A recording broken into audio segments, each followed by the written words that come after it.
पहले आतिफ को डंडों के साथ तशद्दुद का निशाना बनाया गया, उसके बाद सीने में गोली मारकर कत्ल कर देते हैं जालिम। हाँ जी, और फिर हमारे घर में उसको फेंक के चले जाते हैं, ऊपर से कह के लगा लगा के हंसते हैं वो।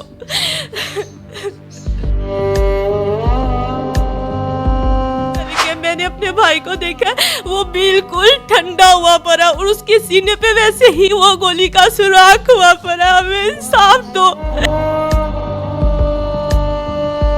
और ये बेबस बहन अपने भाई का खून समेटती रही। उस आतिफ के सीने में गोली मारी गई और इस बहन के हाथों में वो भाई दम तोड़ता। जब वो गोली लगी है, वो कहते हैं कि हमने जान के गोली लगाई, तो उसको क्यों नहीं हॉस्पिटल लेकर गए? वो उनको इधर क्यों मारे जब उधर फेंक के हमारे सामने? उसके सिर पे सुराख हुआ पड़ा था।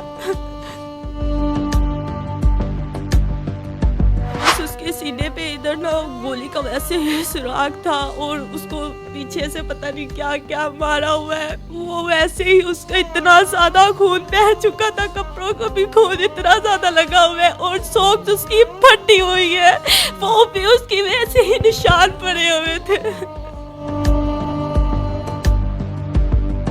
क्योंकि मेरे पुत्र दा मैनू इंसाफ चाहिए, मैनू इंसाफ चाहिए, गरीबां नूं इंसाफ चाहिए।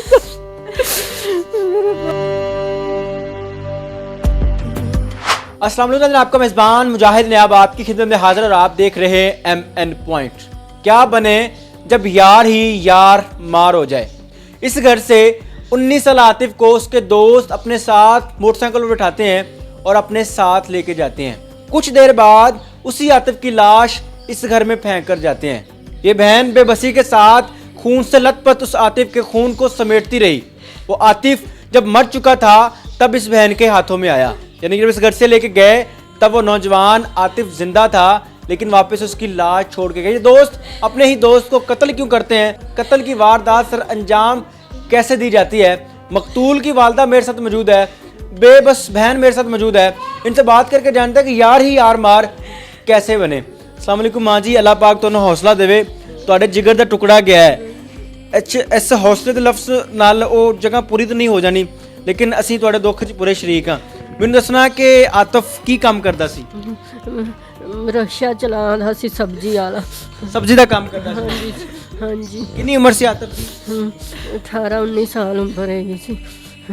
18-19 साल ਤੇ ਇਸ ਘਰ ਦਾ ਸਭ ਤੋਂ ਛੋਟਾ ਬੇਟਾ ਸੀ? हाँ जी, छोटा सी, छोटा सी। एक उनके तो छोटी एक भैन है। ਉਹ ਜਵਾਨ ਬੱਚਾ ਤੁਹਾਡੇ ਸਾਹਮਣੇ ਘਰ 'ਚ ਲੈ ਕੇ ਗਏ ਨੇ, ਕਿਸ ਤਰ੍ਹਾਂ ਲੈ ਕੇ ਗਏ ਸੀ? ਉੱਥੇ ਰੋਟੀ ਖਾ ਕੇ ਨਿਕਲਿਆ ਹੈ। ਖੁਦ ਹੀ ਬਾਹਰ ਨਿਕਲਿਆ? ਹਾਂ, ਖੁਦ ਹੀ ਲੈ, ਉਹ ਲੈ ਅੱਗੋਂ ਉਹ ਲੈ ਗਏ ਨੇ, ਅੱਗੋਂ ਬਾਹਰ ਨਿਕਲਿਆ ਤੇ ਉਹ ਲੈ ਗਏ ਨੇ, ਉਹਨਾਂ ਲੈ ਗਏ ਨੇ। ਉਹਨਾਂ ਉੱਥੇ ਮੇਰੇ ਪੁੱਤ ਨੂੰ ਮਾਰ ਕੇ। ਮਾਂ ਜੀ, ਜਿਹੜੇ ਮੁੰਡੇ ਲੈ ਕੇ ਗਏ ਨੇ ਇਹ ਆਤਫ ਦੇ ਕਿੰਨੀ ਦੇਰ ਤੋਂ ਦੋਸਤ ਸਨ? ਬਚਪਨ ਦੇ ਯਾਰ ਸਨ? ਕਦੋਂ ਦੀ ਦੋਸਤੀ ਸੀ ਇਹਨਾਂ ਦੀ? ਮੈਨੂੰ ਨਹੀਂ ਉਹਨਾਂ ਦਾ ਪਤਾ ਕਿਦੋਂ ਦੀ ਹੈ। ਉਹਦਾ ਅੱਬੂ ਆਂਦਾ, ਮੈਂ ਨਹੀਂ ਜਾਣਦੀ ਉਹਨਾਂ ਨੂੰ। ਇਹਨਾਂ ਦੇ ਅੱਬੂ ਨੂੰ ਪਤਾ ਸੀ। ਉਹਨੇ ਰੋਕਿਆ ਵੀ ਇਹ ਵੀ ਤੂੰ ਉਹਨਾਂ ਦਾ ਛੱਡ ਦੇ। ਇਹ ਆਂਦੇ ਨੇ ਮੁੰਡੇ ਨਹੀਂ ਚੰਗੇ ਤੇ ਤੂੰ ਛੱਡ ਦੇ ਉਹਨਾਂ ਦਾ। ਕੀ ਕੰਮ ਕਰਦੇ ਸਨ ਮੁੰਡੇ? ਪਤਾ ਨਹੀਂ ਵੀਰੇ, ਮੈਨੂੰ ਨਹੀਂ ਪਤਾ ਉਹ ਕੌਣ ਕੁੱਤੇ ਸੀ, ਮੈਂ ਉਹਨਾਂ ਨੂੰ ਨਹੀਂ ਜਾਣਦੀ। ਇਹਨਾਂ ਦੇ ਅੱਬੂ ਨੂੰ ਤੇ ਉਹਨੂੰ ਆਤਫ ਨੂੰ ਹੀ ਪਤਾ ਸੀ, ਮੈਨੂੰ ਨਹੀਂ ਪਤਾ ਉਹਨਾਂ ਦਾ। ਉਹ ਇਸ ਪਿੰਡ 'ਚ ਹੀ ਰਹਿੰਦੇ ਨੇ? ਹਾਂਜੀ, ਇੱਥੇ ਹੀ ਰਹਿੰਦੇ ਨੇ। ਕੌਣ ਨੇ? ਕੋਈ ਪੈਸੇ ਵਾਲੇ ਨੇ, ਕੋਈ ਅਮੀਰ ਨੇ, ਕੋਈ ਜਾਗੀਰਦਾਰ ਨੇ? ਕੌਣ ਨੇ ਉਹ? ਜਲਾਏ ਆਂਦੇ ਨੇ, ਜਲਾਏ ਨੇ। ਪਤਾ ਨਹੀਂ ਉਹਨਾਂ ਦਾ ਮੁੰਡਾ। ਜਲਾਇਆ ਨੇ ਮੁੰਡਾ ਮਾਰ ਦਿੱਤਾ? ਹਾਂਜੀ, ਉਹਨਾਂ ਦੇ ਪੁਲਿਸ 'ਚ ਇੱਕ ਮੁੰਡਾ ਲੱਗਾ, ਮੈਨੂੰ नहीं ਉਹਨਾਂ ਦਾ पता। नौजवान आतिफ को इस घर से अपने मोटरसाइकिल बिठाकर उसके दोस्त लेकर जाते हैं और कुछ देर बाद खून से लथपथ आतिफ इस घर में फेंका जाता है और ये बेबस बहन अपने भाई का खून समेटती रही। उस आतिफ के सीने में गोली मारी गई और इस बहन के हाथों में वो भाई दम तोड़ता रहा। मेरी बहन, आपके सामने भाई गया था, कब भाई घर से निकला? वो ना शाम के 8 बजे रोटी खा के यहाँ से बाहर निकले थे। तो वो ना 10 और 11 बजे का टाइम था जब दरवाज़ा नॉक हुआ है। हमने पूछा, पहले नहीं हमने देखा, हमने कहा शायद किसी का सामने का दरवाज़ा नॉक हो रहा है। तो जब बस ने दरवाज़ा नॉक किया ना, तो मैंने पूछा कौन, उन्होंने बोला दरवाज़ा खोलो। मैंने दरवाज़ा खोला तो ना वो इधर उसको फेंक गए ने। वो कहती है आतिफ ने खुद ब खुद गोली मार ली है। आगे से वो ना ऊंची ऊंची कह के लगा के हंस के ना वो बाहर चले गए। मैंने अपने भाई को देखा, वो बिल्कुल ठंडा हुआ पड़ा और उसके सीने पे वैसे ही वो गोली का सुराख हुआ पड़ा। हमें साफ तो वो कह के लगा के वो हंस के क्यों गए। आतिफ के सीने में गोली मारी, हाँ जी इसी दरवाजे पर उसको फेंक के चले गए। जी बिल्कुल, वैसे ही उसके सीने पे सुराख हुआ पड़ा था। अल्लाह पाक आपको हौसला दे मेरी बहन। वो जो दोस्त थे उनको आप जानती हैं, पहले कभी देखा था? नहीं, मैंने नहीं भाई देखा जी, मैंने नहीं उनको देखा, मैंने नहीं देखा उनको पहले। और क्या उनके अल्फाज क्या थे, क्या कहा था उन्होंने? बस वो उसको ना इससे ऐसे उसको फेंके हैं, जैसे लिवारसों की तरह के उसको फेंक नहीं जाते, ऐसे उसको फेंके ना तो वो खुद ब खुद बाहर चल गए। उससे ना आगे से हंस के ना वो खुद ब खुद चले गए बाहर, तो उसको इधर फेंक के चले गए। आप लोग उनके को पीछे भी लगे थे, कोई मोहल्लेदार उनको पकड़ने की कोशिश भी की थी? नहीं, क्योंकि कोई था ही नहीं इधर, सिर्फ मैं मेरी अम्मी थे। हाँ जी, रात का टाइम था, कोई नहीं था, सिर्फ मैं और मेरी छोटी बहन थी। वो स्कूल गई हुई है अभी पेपर देने के लिए, हम तीनों घर पे थे बस।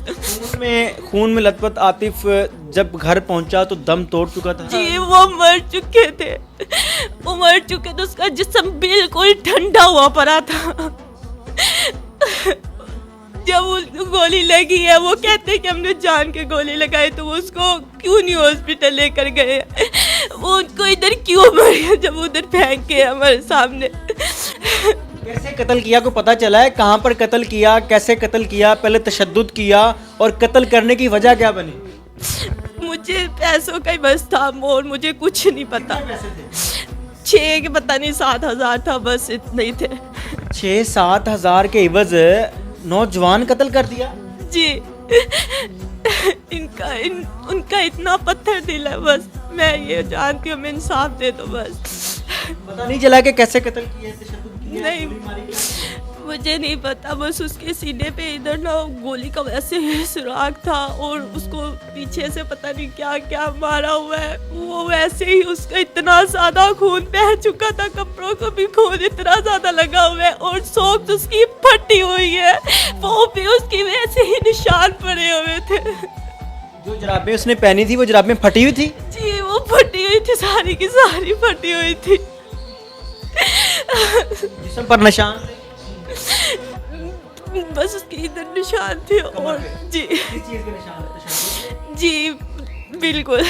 बताया जा रहा है, ऑफ कैमरा बता रहे थे आपके वालिद कि जब आप लोग उनके घर गए हैं तो उनके घर से डंडा भी बरामद हुआ है और जिस सेन में आतिफ को गोली मारी कि वहाँ से खून भी बरामद हुआ है। जी ऊपर उसके रेट डाल दी उन्होंने फिर।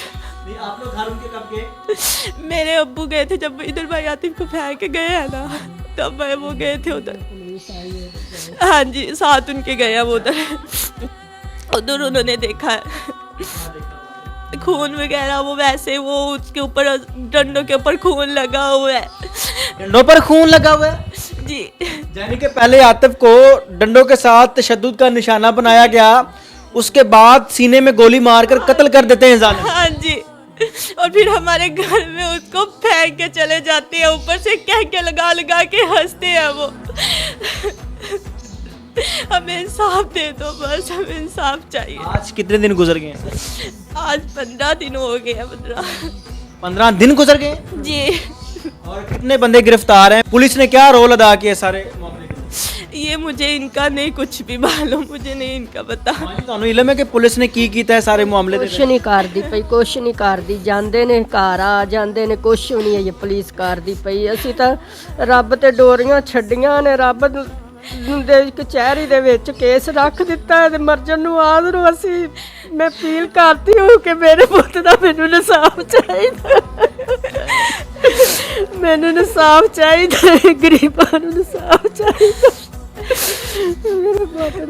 नाज़रीन, जिस माँ का जिगर का टुकड़ा, फिर जवान बेटा, 18 साल जवान बेटा घर से जिंदा जाए और कुछ देर बाद उसकी लाश घर वापस आ जाए, उस माँ का क्या हाल होगा, उस माँ का क्या दर्द होगा, उस बहन की क्या तकलीफ होगी जिसके हाथों में उसका भाई अपना दम तोड़ता है।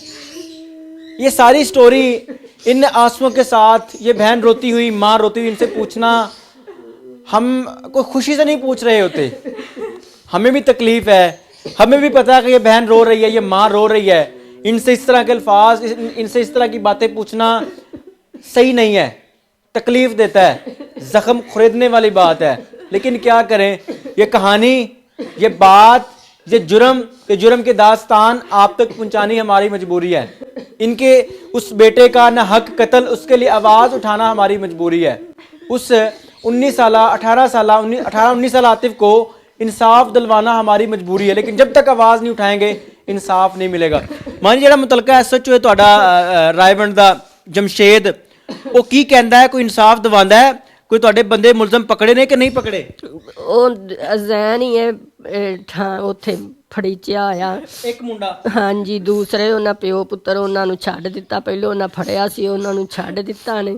ਹੁਣ ਉਹ ਇਕੱਲਾ ਹੀ ਉੱਥੇ ਆ ਤੇ ਉਹ ਪੈਸਾ ਦਿੱਤੀ ਆਂਦੇ ਨੇ, ਅੱਗੋਂ ਆਂਦੇ ਅਸੀਂ ਇੰਨਾ ਪੈਸਾ ਦੇ ਦਿੱਤਾ ਹੈ, ਅੱਛਾ ਅੱਗੋਂ ਤੜੀਆਂ ਸਾਨੂੰ ਲਾਉਂਦੇ ਨੇ। ਮਾਂ ਜੀ ਇਸ ਦੌਰ 'ਚ ਤੇ ਮਰੀਮ ਨਵਾਜ਼ ਦਾ ਦੌਰ ਹੈ ਤੇ ਪੈਸਾ ਤਾਂ ਲੈਂਦੀ ਨਹੀਂ ਪੁਲਿਸ ਪੈਸੇ ਲਈ ਜਾ ਰਹੀ ਹੈ। ਪੈਸੇ ਉਹ ਆਂਦੇ ਅਸੀਂ ਇੰਨਾ ਦੇ ਚੁੱਕੇ ਆ, ਲੈ ਰਹੇ ਨੇ, ਤਾਂ ਸਾਡੀ ਕੋਈ ਗੱਲ ਨਹੀਂ ਬਣਦੀ ਪਈ। ਅੱਜ 15 ਦਿਨ ਮੇਰੇ ਪੁੱਤ ਨੂੰ ਹੋ ਗਿਆ, ਸਾਡੀ ਕੋਈ ਗੱਲ ਨਹੀਂ ਸੁਣਨ ਡਿਆ। ਅਸੀਂ ਕੇਸ ਤੋਂ ਚੁੱਕ ਕੇ ਅਸੀਂ ਅੱਗੇ ਲੈ ਗਏ, ਅੱਜ 5 ਦਿਨ ਹੋ ਗਿਆ ਸਾਨੂੰ ਉਹ ਵੀ ਨਾ ਮੇਰੇ ਪੁੱਤ ਦੀ ਕੋਈ ਰਿਪੋਰਟ ਦਾ ਨਾ ਸਾਨੂੰ ਕੋਈ ਦਿੱਤਾ, ਦੱਸਿਆ ਵੀ ਕਿਵੇਂ ਹੋਇਆ। ਪੋਸਟਮਾਰਟਮ ਰਿਪੋਰਟ ਕੋਈ ਨਹੀਂ ਆਈ? ਨਹੀਂ, ਕੋਈ ਵੀ ਨਹੀਂ ਉਹਨਾਂ ਸਾਨੂੰ ਦੱਸਿਆ। 15 ਦਿਨ ਗੁਜ਼ਰ ਗਏ। ਹਾਂਜੀ, ਕੋਈ ਵੀ ਨਹੀਂ ਦੱਸਿਆ। ਸੁਣਨ 'ਚ ਇਹ ਵੀ ਆਇਆ ਕਿ ਉਹ ਜਿਹੜੀ ਤੁਹਾਡੇ ਮੁਲਜ਼ਮ ਪਾਰਟੀ ਹੈ ਉਹ ਕਹਿ ਰਹੇ ਨੇ ਕਿ ਇਹ ਹਾਦਸਾ ਹੋਇਆ ਹੈ, ਕਤਲ ਨਹੀਂ ਹੋਇਆ, ਮਜ਼ਾਕ ਵਿੱਚ ਫਾਇਰ ਲੱਗ ਗਿਆ। ਨਹੀਂ, ਝੂਠ ਮਾਰਦੇ ਨੇ, ਜਿਵੇਂ ਇੰਜ ਲੱਗ ਕਿ ਮਜ਼ਾਕ 'ਚ ਫਾਇਰ ਲੱਗ ਗਿਆ। ਉਹ ਉੱਥੇ ਪੁਲਿਸ ਨੂੰ ਕਹਿੰਦੇ ਨੇ ਛੁੱਟਣ ਦੇ ਮਾਰੇ ਵੀ ਅਸੀਂ ਮਜ਼ਾਕ 'ਚ ਲੱਗ ਗਿਆ। ਜੇ ਮਜ਼ਾਕ 'ਚ ਲੱਗ ਰਿਹਾ ਮੇਰੇ ਪੁੱਤ ਨੂੰ ਲੈ ਕੇ ਹਸਪਤਾਲ ਜਾਂਦੇ, ਸਾਨੂੰ ਤਲਾਹ ਦਿੰਦੇ। मजाक च लगा सी था, झूठ मारते ने। नाज़रीन, लाहौर के इलाका रायवंड में 18 साल लड़के को कत्ल कर दिया जाता है और कातिल ये कहते हैं कि मजाक में गोली लग गई, असी शुगल कर रहे सी तो गोली चल गई, तो गोली सीधी सीने से जा बजी। वो कौन सा मजाक है? आप उसको कत्ल करने के बाद उसके घर फेंक के जाते हैं और गली में ललकारे मारते हुए, ठाठे मारते हुए जाते हैं कि गोली बच गई, मुंडा पे आ जाए, अपना चुक लो। ये सारी कहानी आपके साथ शेयर करने का मकसद ये है कि इस मजलूम माँ, मजलूम बहन के जो आंसू है ये ज़ाया ना जाए। पंजाब पुलिस इस सारे मामले को खुद बुर्द करने की कोशिश में लगी हुई है। बकौल इनके के जो मुलजिम पार्टी ये कहती है जी हमने पैसे दे दिए हैं। एक तरफ मरीम नवाज साहब ये कहती हैं कि आज के इस दौर में रिश्वत नहीं चलती, टोटबाजी नहीं चलती, थाने के अंदर चुदराहट नहीं चलती। लेकिन आज भी इस दौर जदीद में 2026 में भी ये सारा सिलसिला चल रहा है। ये सारी कहानी आप तक पहुंचानी है हमारी मजबूरी थी। इस माँ के आंसू, इस बहन की चीखें आप तक पहुंचाई। अपनी कीमती राय का इजहार देखते रहे एम एन पॉइंट। अल्लाह निगहबान।